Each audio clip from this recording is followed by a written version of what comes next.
تھوڑی سی آپ کو تاریخ بتاؤں کہ اسلام ہندوستان میں کیسے آیا۔ سب سے پہلے محمد بن قاسم رحمۃ اللہ علیہ،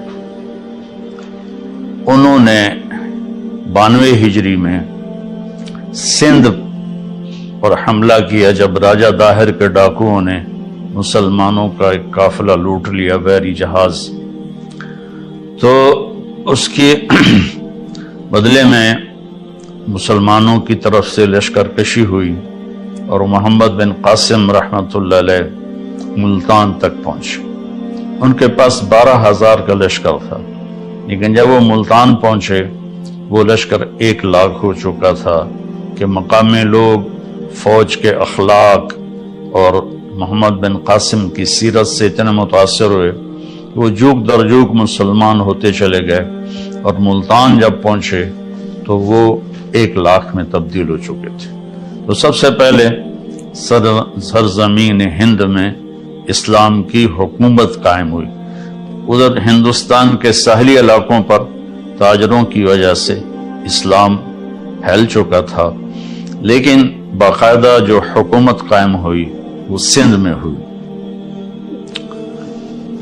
اس کے بعد اللہ کے نیک بندے صوفیاء کرام آتے رہے اور دعوت دین دیتے رہے اور ان کے ذریعے سے لوگوں میں اسلام کی بارے میں بیداری ہوئی اور انہوں نے قبول کرنا شروع کیا اپنی خوشی سے۔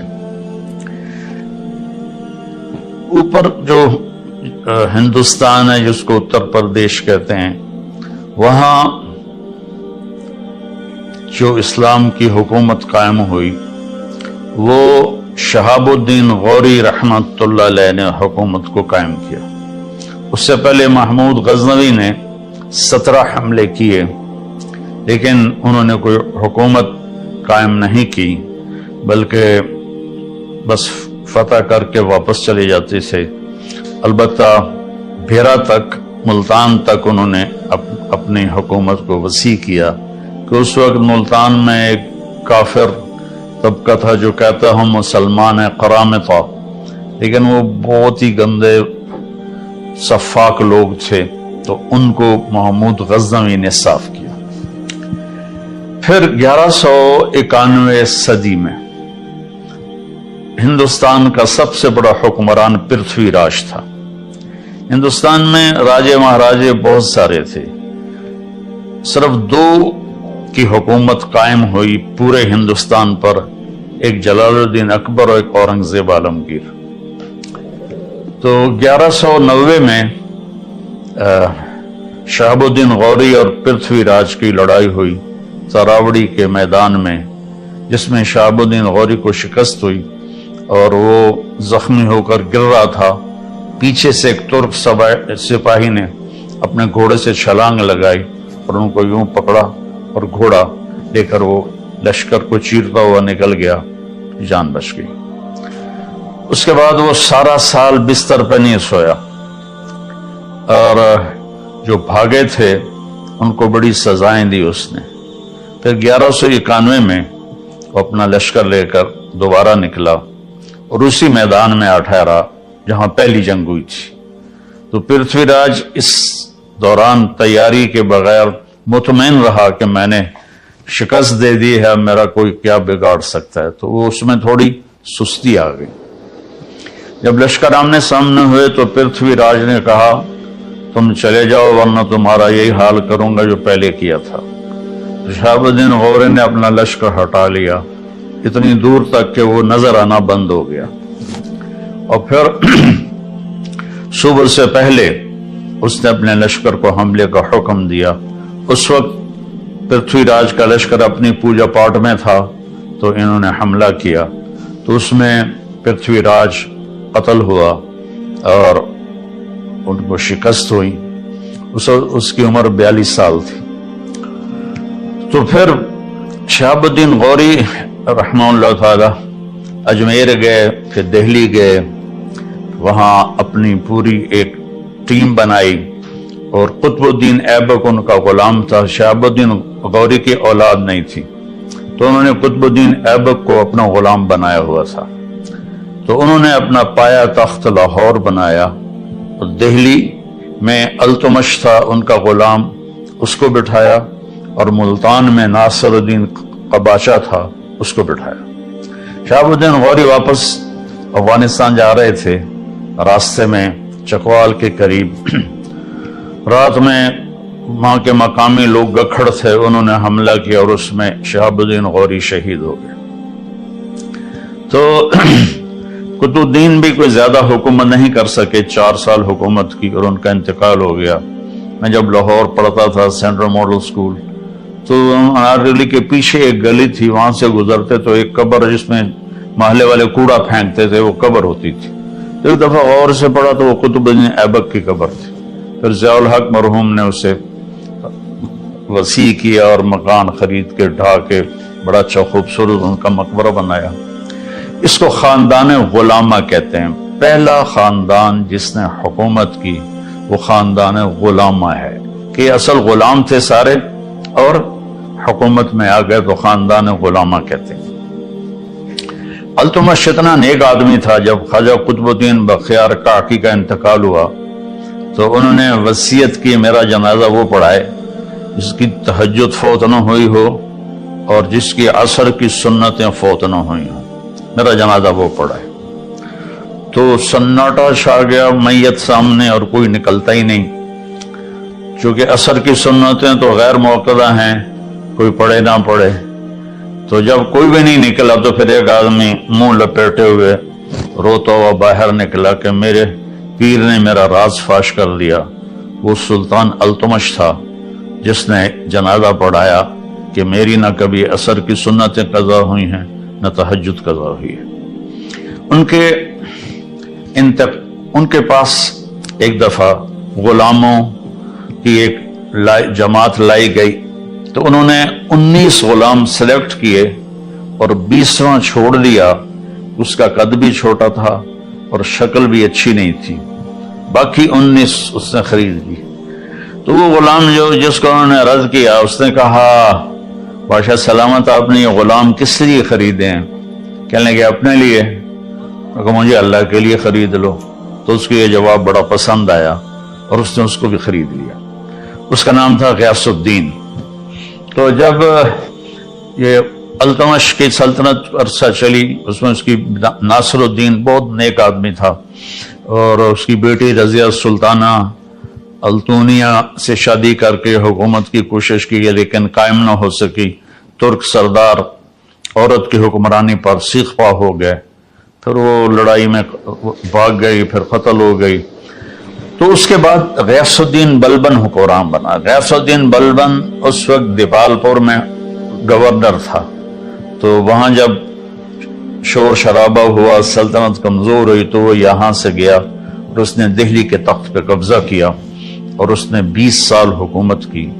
اور غیاث الدین بلبن کا یہ احسان ہے ہندوستان کے مسلم نان مسلم پر کہ اس نے واحد بادشاہ جس نے تاتاریوں کے حملوں کو ناکام بنایا۔ وہ تاتاری ہر دفعہ شکست کھا کے پیچھے ہٹے، واپس بھاگے۔ آخری جنگ میں اس کا بیٹا محمد وہ شہید ہو گیا، اس کا ایک ہی بیٹا تھا۔ تو اس کے غم میں پھر 7ویں دن وہ بھی مر گیا اس دکھ میں۔ تو حکومت خلجی خاندان میں شفٹ ہو گئی۔ علاؤ الدین خلجی تھا جس نے اپنی حکومت قائم کی۔ اس کے بعد جلال الدین خلجی، جلال الدین خلجی کا بھتیجا تھا علاؤ الدین۔ جلال الدین کو غلاموں نے قتل کر دیا۔ تاریخ والے کہتے ہیں اس میں علاؤ الدین کا ہاتھ تھا، لیکن مجھے نہیں لگتا، چونکہ وہ بہت نیک آدمی تھا۔ تو علاؤ الدین نے پھر کوئی 20 سال کے قریب حکومت کی۔ وہ بھیس بدل کے بازاروں میں پھرتا تھا اور چیزوں کے بھاؤ دیکھتا تھا، لوگوں کے حال پوچھتا تھا۔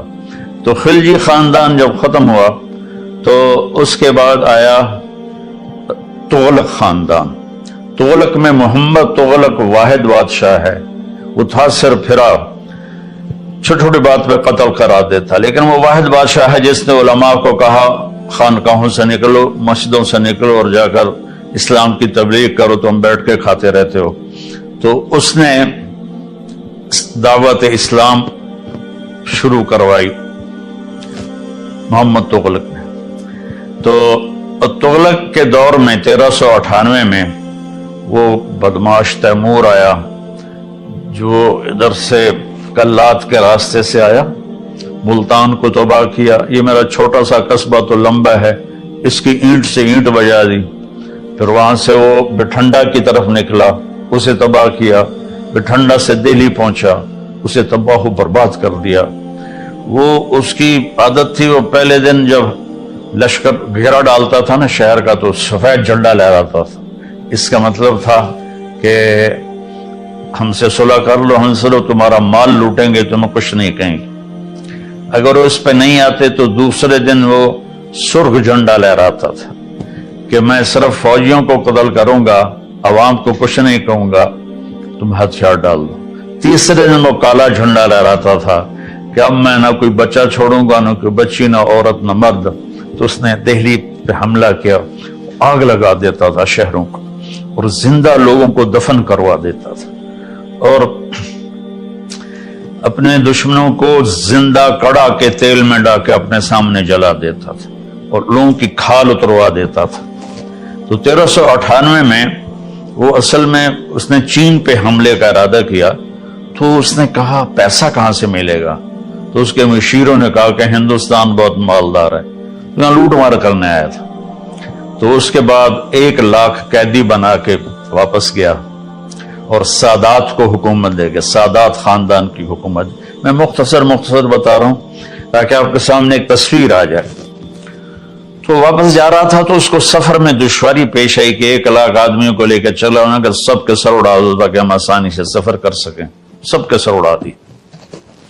سادات خاندان کے بعد جب ان میں انتشار ہوا اور وہ بکھر گئے تو لودھی خاندان کی حکومت آئی، بہلول لودھی. تغلق میں فیروز تغلق بہت بڑا بادشاہ تھا. یہ جو مقبرہ بنا ہوا ہے ملتان میں شاہ رخ العالم رحمۃ اللہ علیہ کا، یہ فیروز نے اپنے لیے بنوایا تھا. لیکن جب شاہ رخ العالم کا انتقال ہوا تو اس نے کہا ان کو یہاں دفن کیا جائے. تو وہ علم دوست تھا، علماء کی قدر کرتا تھا. تو لمبا میں ایک اس زمانے میں مولوی عبداللہ صاحب رحمۃ اللہ علیہ تھے. فیروز تغلق نے ان کو بلایا اور ان کا احترام کیا، ان کو دہلی میں اعلیٰ عہدے پر فائز کیا. وہ تو لمبا سے گئے تھے وہاں، ان کے علم کا شہرہ تھا.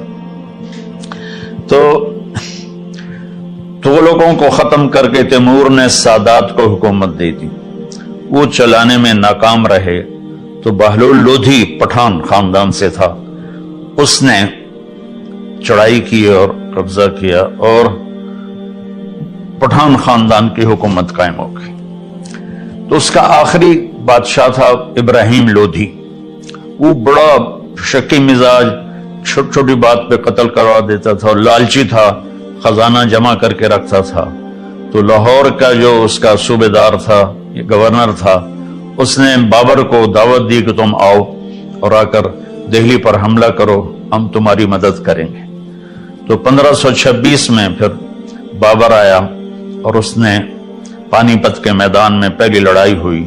اس میں بابر کے ساتھ صرف 12,000 فوج تھی اور ادھر ابراہیم کے پاس 1,00,000 کی فوج تھی. یہ جو موٹر وے کے راستے میں پہاڑ آتے ہیں ان کو وہاں ایک جھیل ہے کلر کہار، وہاں جھیل ہے، وہاں ایک پتھر آج بھی پڑا ہوا ہے جس پر کھڑے ہو کر بابر نے اپنی فوج کو تیار کیا تھا کہ بس جان دینی یا پیچھے نہیں جانا ہے. بابر بہت سمجھدار تھا لڑائی میں، تو اس نے 12,000 کے ساتھ ابراہیم کے 1,00,000 کے لشکر کو شکست دی اور ابراہیم اس میں قتل ہوا. اور اس نے اس کو بڑی عزت سے اس کا جنازہ پڑھوایا، وہیں اسے دفن کیا اور مغلیہ خاندان کی سلطنت شروع ہو گئی.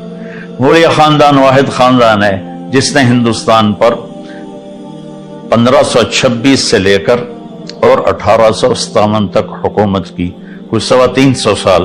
باقی کوئی 20 سال میں، کوئی جیسے بلبن 20 سال کی حکومت کر کے اکیلا تھا، شہید ہو گیا، بچے کے غم میں وہ فوت ہو گیا. تو خاندان غلامہ تھا، بلبن تھا، خلجی تھا، تغلق تھے، سادات تھے، ان سب تھوڑا عرصہ حکومت کی. تو یہ جو تھا مغلیہ خاندان، انہوں نے لمبا عرصہ حکومت کی، لیکن ان بادشاہوں میں سوائے محمد تغلق کے کوئی نہیں تھا جس نے اسلام کی دعوت پھیلائی ہو۔ ان کو بس ملک گیری کا شوق اور اپنے حکومت بڑھانے کے شوق تھے، جس کی وجہ سے وہ دعوت ان کو یاد ہی نہیں تھی کہ ہم نے کوئی اسلام بھی دنیا میں پھیلانا ہے یا ہندوستان میں اسلام پھیلانا ہے۔ تو پھر بابر سے لے کر بہادر شاہ ظفر تک 1857 میں یہ جو جنگ آزادی ہوئی، اصل تو اس سے پہلے ہی مغلیہ سلطنت ختم ہو گئی تھی شاہ عالم ثانی کے دور میں، اور میں حیران ہوں کہ انگریز آئے اور جہانگیر سے ملے، اس کے سر تاجر لوگ، اس کے سر میں درد ہوتا تھا بہت، تو انہوں نے اب ہماری دیسی دواؤں میں کوئی ایسی دوا نہیں جو سر درد کو فوری ٹھیک کرے، انہوں نے اس کو اپنی وہ گولی دی، وہ ایک دم ٹھیک ہو گیا۔ وہ کہنے لگا مانگو کیا مانگتے ہو؟ کہ ہمیں یہاں تجارت کی اجازت دے دو۔ انہوں نے کہا چلو جاؤ ادھر بنگال کی طرف۔ جب شاہ جہاں آیا تو اس کے وزیروں نے کہا یہ بڑے خطرناک نظر آ رہے ہیں، ان کو بھگا دو۔ کہ ان کی اوقات کیا ہے؟ اس وقت تو کوئی سوچ بھی نہیں سکتا تھا کہ شاہ جہان کے دور میں یہ چند انگریز یہ پورے ہند کے حکمران ہو جائیں گے۔ تو اب ان کی بے وقوفیاں تھیں۔ شاہ جہان کی بیوی تھی ممتاز محل، اس کا 14واں بیٹا پیدا ہوا تو وہ اس میں درد ذہ میں وہ فوت ہو گئی، اور مرتے ہوئے اس نے کہا میرا ایسا مقبرہ بنانا کہ دنیا میں کسی کا ایسا مقبرہ ہی نہ ہو۔ تو اس نے اس وقت کے 30 کروڑ سونے کے سکے اس مقبرے پر لگائے بنانے میں، وہ آج کے کھربوں روپے بن جاتے۔ اس سے تو پتہ نہیں وہ لوگوں کی فلاحی کام کتنے کر سکتا تھا، کتنے کام کروا سکتا تھا۔ اور جہانگیر سے زوال شروع ہوا کہ جہانگیر نے دکن میں حکومت تھی عادل شاہی، جہانگیر کو تھا کہ میں سارا ہندوستان فتح کروں، اکبر عادل شاہی کو فتح نہیں کر سکا تھا۔ جہانگیر وہاں 25 سال وہاں بیٹھا رہا اور دہلی کا پایا تخت چھوڑ دیا، وہیں اس کی موت ہوئی، وہیں اس کی قبر بنی، ویران قبر ہے، کوئی جاتا ہی نہیں ہے، کسی کو پتہ ہی نہیں ہے یہ عالمگیر ہے جس نے 50 برس ہندوستان پہ حکومت کی۔ اس کے بعد زوال شروع ہو گیا، اور آہستہ آہستہ آہستہ آہستہ آہستہ آہستہ ادھر 1757 میں انگریزوں نے سراج الدولہ کو شکست دی۔ سراج الدولہ رات عورتوں کے رقص دیکھتا تھا اور دن میں 12 بجے اٹھتا تھا۔ اور لارڈ کلائیو جو تھا وہ تہجد میں گھوڑے پہ سوار ہوتا تھا اور دن ڈوبنے پر گھوڑے سے اترتا تھا۔ تو ایسے لوگ کہاں کامیاب ہو سکتے ہیں؟ تو اس نے صرف 3000 کے لشکر کے ساتھ 50,000 کے لشکر کو شکست دی، اس میں میر جعفر ساتھ مل گیا تھا۔ 1757 میں، اور مزے کی بات یہ ہے کہ اس نے جو لیے فوجی وہ ہندو فوجی تھے، یعنی کوئی ہندو کوئی مسلمان، ہندوستان کی فوج سے ہندوستان کو فتح کیا۔ انگریز تو بہت تھوڑے سے تھے، تو انہوں نے ان کو منظم کیا، اور اس وقت وہ ایڈوانس ہو چکے تھے، توپ خانہ تھا، تو ان کی توپوں نے لشکر میں تباہی مچا دی سراج الدولہ کی۔ تو پھر جو آخری امید تھی ہندوستان میں اسلامی حکومت کو، ٹیپو سلطان تھے، وہ 1831 میں شہید ہو گئے لڑائی میں۔ اور یعنی دکھ کی بات ہے کہ اس لڑائی میں نظام حیدرآباد دکن کا جو نظام تھا وہ انگریزوں کے ساتھ اپنی فوج لے کر سلطان ٹیپو پہ حملہ کرنے آیا تھا۔ تو وہ اللہ اس کی درجات بلند فرمانے کا، شیر کی ایک دن کی زندگی گیدڑ کی 100 سالہ زندگی سے بہتر ہے۔ اس کو ایک اسکاٹ لینڈ کا سپاہی تھا، اس نے قتل کیا تھا، اس کا مجسمہ اب بھی وہاں ایڈنبرا میں بنا ہوا ہے۔ تو اس وقت وہ جنرل ہنگسر، یہ ہیری تھا، مجھے نام میں شک پڑ رہا ہے، اس نے کہا اب ہندوستان ہمارا ہے، اس 1831 میں۔ پھر وہ شاہ عالم ثانی کے دور میں دہلی پر آ گئے، اور شاہ عالم ثانی کی حکومت صرف محل میں تھی اور قلعے میں تھی۔ 1857 کی جنگ آزادی ہوئی، وہ ایک غدر تھا اور اس میں انہوں نے بہت ظلم کیے اور کوئی منظم نہیں تھا، کسی قسم کی کوئی ترتیب نہیں تھی، تو انہوں نے دلی میں لوٹ مار مچا دی۔ تو ایسے کہاں لڑ سکتے تھے؟ تو پھر انگریزوں آئے اور انہوں نے دوبارہ اس پر قبضہ کیا، اور 1857 سے لے کر 1947 تک انگریز حکمران آئے اور انہوں نے اپنا نظام تعلیم جاری کیا۔ یہاں جو بھی تبدیلیاں لے کر آئے وہ بعد میں ہندوستان والے، پاکستان والوں کے لیے بڑی مفید ثابت ہوئی۔ تو 1947 تو علامہ اقبال رحمۃ اللہ علیہ نے سب سے پہلے تصور پیش کیا کہ ہمارے لیے ایک الگ ملک ہونا چاہیے جس میں مسلمان اپنے طرز اسلام پر زندگی گزار سکیں۔ تو اللہ تعالیٰ درجے بلند فرمایا قائد اعظم رحمۃ اللہ علیہ کے وہ سب مسلم لیگ کی بنیاد رکھی گئی 1940 میں، یا شاید اس سے پہلے 1940 میں تھی، لیکن وہ بری طرح ہار گئے، تو لیکن انہوں نے ہمت نہیں ہاری اور پھر دوبارہ لگ گئے۔ تو اکثر علماء کا یہ تھا ذہن کہ الگ ملک نہیں بننا چاہیے، بہت قتل عام ہوگا، لیکن مولانا شبیر احمد عثمانی رحمۃ اللہ علیہ اور مولانا ظفر احمد عثمانی رحمۃ اللہ علیہ اور مولانا اشرف علی تھانوی رحمۃ اللہ علیہ، ان کا ذہن یہ تھا کہ الگ ملک ہونا چاہیے، چونکہ مسلم اور غیر مسلم کی ترجیحات ایک نہیں ہیں تو یہ کٹھے چل نہیں سکیں گے، اور یہ بات ان کی بہت درست تھی۔ اللہ تعالیٰ نے اپنا فضل فرمایا اور ان کی محنت۔ دوسرا 1941 میں جو جنگ عظیم ہوئی دوسری، اس میں برطانیہ ٹوٹ کے رہ گیا اور اس کی ساری طاقت ختم ہو گئی، اور اس کے ملک جس پر قبضہ تھا، ایک دور تھا انگریز کی سلطنت میں سورج نہیں ڈوبتا تھا، اور پھر کیا ہوا کہ آہستہ آہستہ سارے ملک نکلتے گئے، تو انہوں نے دیکھا کہ اب ہم انڈیا پہ حکومت قائم نہیں کر سکتے۔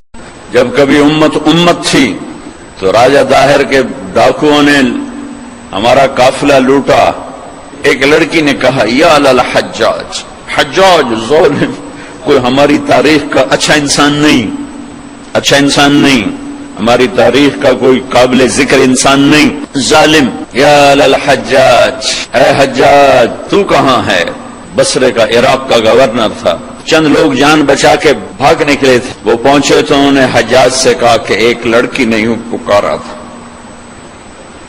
تو وہ کھڑا ہو گیا کہ لبیک یا اختی، لبیک یا اختی، لبیک یا اخت، میری بہن حجاج حاضر ہے، حجاج حاضر ہے، حجاج حاضر ہے۔ آپس میں عزتیں محفوظ تھیں، غیروں نے عزت پہ ڈاکہ ڈالا تھا، تو ایک بدماش کھڑا ہو گیا، کوئی تاریخ کا اچھا انسان نہیں ہے، بدماش، بنو امیہ کا چھوڑا ہوا بدماش تھا۔ عبد الملک ابن مروان تو مر چکا تھا، ولید اسی نے اس کو مسلط کیا تھا، اور وہ ولید کا زمانہ تھا۔ ایک لڑکی کی پکار پر اس نے قسم اٹھائی، نہ چارپائی پہ سوؤں گا، نہ بیوی کے قریب جاؤں گا جب تک اس بچی کے میں آواز کو نہیں پہنچوں گا۔ یہاں موبائل پہ قتل ہو رہے ہیں، کون قتل کر رہا ہے؟ حکومت کا کیا قصور ہے؟ حکومت کتنے سپاہی کھڑے کرے؟ اللہ کو ساتھی بناؤ، اللہ کو ساتھی بناؤ، اللہ پہرے پر آئے گا تو یہ کام ہوگا۔ ہماری حکومت بیچاری 5 لاکھ سپاہی ہیں، اندازاً کہہ رہا ہوں 18 کروڑ پر کیسے نگہبان بن سکتے ہیں؟ پہلا لشکر بھیجا، ایک لڑکی کی پکار پہ اس لشکر شکست ہو گئی، اکثر شہید ہو گئے۔ پھر دوسرا لشکر بھیجا، مکران میں ان کو بھی شکست ہو گئی، وہ بھی شہید ہو گئے، تھوڑے سے بچے۔ تیسرے لشکر کے لیے ولید بن عبد الملک کے نے اجازت نہ دی، کہا نہیں میں نہیں اجازت دیتا، اتنا تو نے میرا نقصان کر دیا، 2 لشکر تباہ کر دیے ایک بچی کے پیچھے۔ حجاج نے کہا کہ مجھے برائے مہربانی اس دفعہ آپ اجازت دے دیں، جتنا خرچہ میں خزانے سے لوں گا اس سے دگنا میں خزانے میں واپس کروں گا۔ تو پھر دوبارہ 4000 کا لشکر تیار کیا، اور محمد بن قاسم اپنے بھتیجے کو امیر بنایا، 17 سال کا نوجوان۔ اور اس کو روانہ کیا، اور اللہ نے اس کے ذریعے سے محمد بن قاسم میرے ضلع ملتان تک داخل ہوا، 92 ہجری میں ملتان میں داخل ہوا، اور مکران سے ملتان تک 1,00,000 انسانوں نے کلمہ پڑھا، اس کے خلوص پر، اس کے اخلاق پر، اس کے ایمان پر۔ ایک بچی کی فریاد پر حجاج جیسا تڑپ اٹھا تھا، آج کروڑوں بچیوں کی فریاد ہے۔ لیکن مصیبت یہ ہے کہ ان کروڑوں کی عزتوں سے کھیلنے والے یہودی نہیں ہیں، مسلمان ہیں۔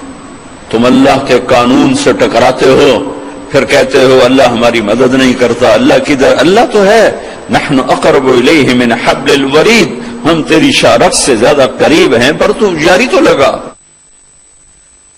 ابو مالک رضی اللہ تعالیٰ عنہ کو چور پڑ گیا، صحابی ہیں، طائف سے آ رہے تھے، راستے میں چور پڑ گیا، کہنے کہ میرا مال لے لے، مجھے کیا کرے گا؟ کہا نہیں، تجھے بھی قتل کروں گا، ورنہ تو جا کے عمر کو میری شکایت لگائے گا، میں پکڑا جاؤں گا۔ کہنے کہ پھر 2 رکعت تو پڑھنے دے، آخری نماز کا پڑھ لے، نماز سے کیا ہوتا ہے؟ نماز سے کیا ہوتا ہے؟ نماز پڑھی، 2 نفل پڑھے، یا ودود یا ذل عرش المجید یا فعال لما یرید۔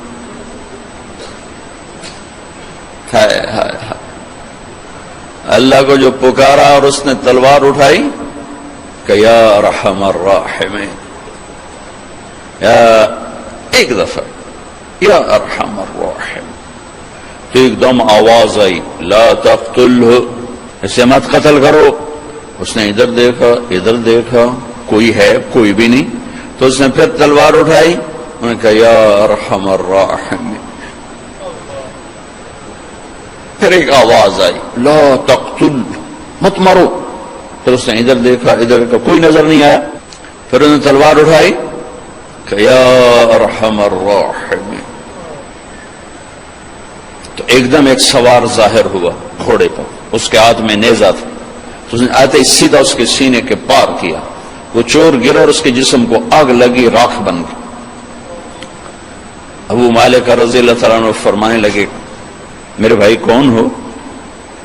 اللہ نے میری مدد کی تیرے ذریعے سے۔ یہ نہیں کہا کہ تو نے میری مدد کی، کہا اللہ نے میری مدد کی تیرے ذریعے سے۔ تو انہوں نے فرمایا ارے میرے دوست، جب تو نے اللہ کو پکارا فَكَانَتْ لِأَبْوَابِ السَّمَاءِ قَعْقَعًا، جب تو نے کہا یا ودود یا ذا العرش المجید، جب تو نے یا ارحم الراحمین کہا تو 7 آسمان کے دروازے لرز اٹھے، کانپ اٹھے۔ جب تم نے دوبارہ پکارا تو آسمان کے فرشتوں میں چیخ و پکار مچ گئی۔ جب تم نے تیسری دفعہ پکارا تو میرے اللہ نے کہا کون ہے میرے بندے کی مدد کے لیے تیار؟ تو میں نے عرض کی یا اللہ میں تیار ہوں، کہ میں 7ویں آسمان کا فرشتہ ہوں۔ جب اس نے پہلی دفعہ تم پہ تلوار اٹھائی تو میں نے 7ویں آسمان سے پکارا لا تقتل، مت مارنا۔ جب اس نے دوسری دفعہ تلوار اٹھائی تو میں پہلے آسمان پہ پہنچ چکا تھا اور میں نے کہا لا تقتل، مت مارنا۔ اور جب اس نے تیسری دفعہ تلوار اٹھائی تو میں تیری مدد کو پہنچ چکا تھا۔ اور جو بھی اللہ کو ایسے پکارے گا اللہ اس کی مدد کو آئے گا۔ رات مجھے حرم سے فون ہے ایک دوست کا کہ میلوں میل ٹریفک بند ہے، سڑکیں پیک ہیں، سر ہی سر نظر آ رہے ہیں، انسانوں کا جنگل نظر آ رہا ہے، لمبی دعا مانگی گئی ہے۔ ایک آدمی نے دروازے کھلوا لیے، 50 لاکھ آدمی دروازے کیوں نہیں کھل رہے؟ اور ابھی 29 کی رات کو اس سے بھی بڑا مجمع آنے والا ہے، 6 میل تک صفیں ہوں گی۔ اس دفعہ 6 کلومیٹر تک سعودی گورنمنٹ نے سپیکر لگا دیے ہیں۔ اور بھائیو ایک ہو پکارنے والا، عرش ہل جاتا ہے۔ یہاں 1 کروڑ پکار رہے ہیں۔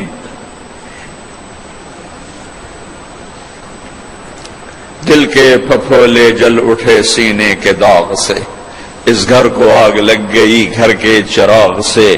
حکومتوں کو گلہ نہ دو، سیاستدانوں کو گلہ نہ دو، فوج پولیس کو گلہ نہ دو. یہ دیکھو ہمیں اور اب کیا کر رہے ہیں.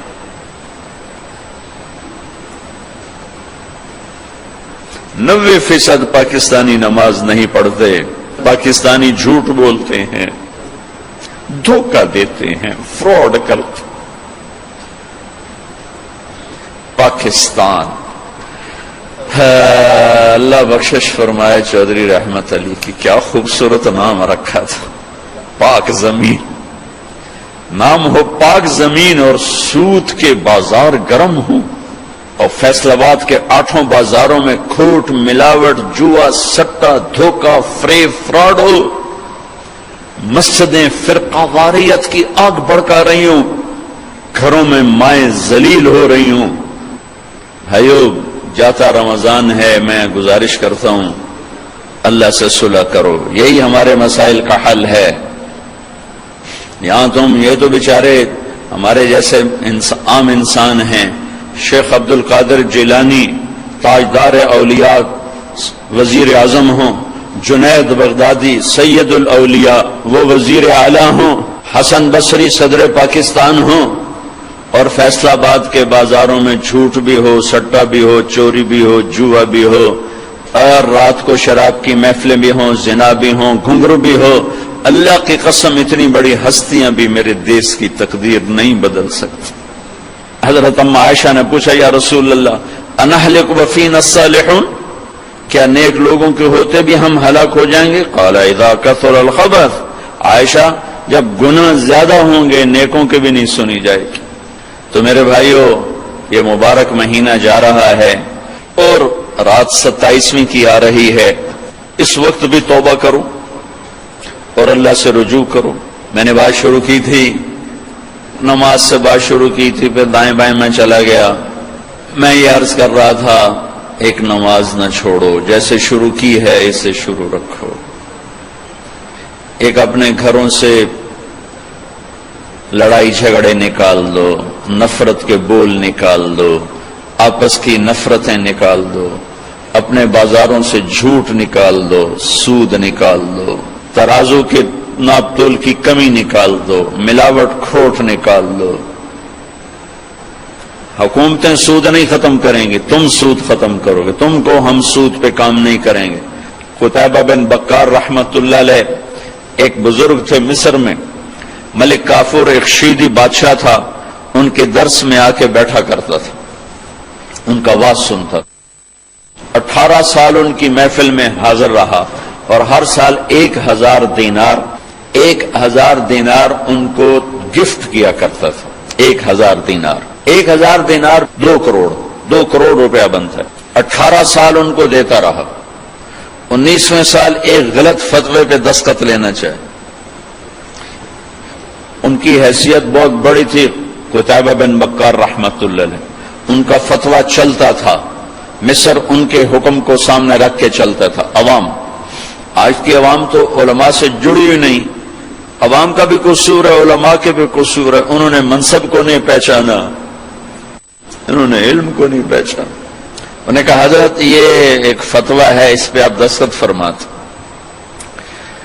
قتیبہ بن بکار فرمانے لگے کافور یہ تو غلط ہے، میں کیسے دستخط کروں؟ کہا حضرت کوئی نہیں، سب چلتا ہے، آپ کریں نا. میں نہیں کر سکتا، میں نے اپنے لکھے کا اللہ کو جواب دینا ہے. ہم تو ہر چیز سے بانجھ ہو گئے نا. اس نے کہا حضرت آپ ہمارا ہی کھاتے ہیں اور ہمیں ہی آنکھیں دکھاتے ہیں، آپ میرے 18,000 دینار واپس کریں. ٹھیک ہے، فتویٰ نہ دیں.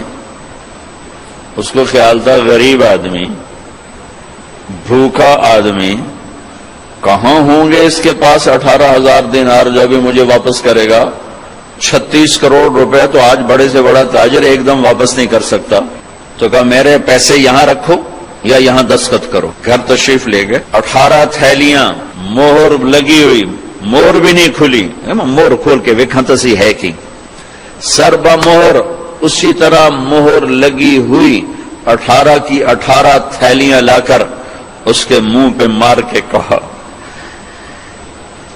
میرے ایمان کی اتنی قیمت لگائی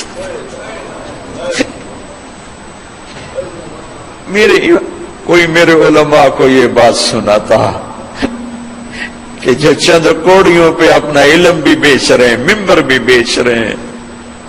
میں ساروں کی بات نہیں کر رہا، 8 بازار کے سارے تاجر جھوٹ نہیں بول رہے، سچے بھی بیٹھے ہیں، سارے سود پہ نہیں ہیں، صحیح تجارت بھی کر رہے ہیں، لیکن 100 میں ایک بھی نہیں ملتا. کوئی 10,000 میں ایک ہے جو سچا بھی ہے، جھوٹ سے بھی پاک ہے، سود سے بھی پاک ہے. ملک کافور میرے ایمان کی بس اتنی قیمت لگائی تھی. اہل اٹھ جا میری مجلس سے. کبھی یہ امت زندہ تھی، کبھی اللہ سے بڑی گاڑی یاری تھی، اب تو مدت ہوئی ہے یار کو مہما کیے ہوئے. بھائیو مہربانی کرو، جاتا رمضان ہے، نماز نہ چھوڑنا،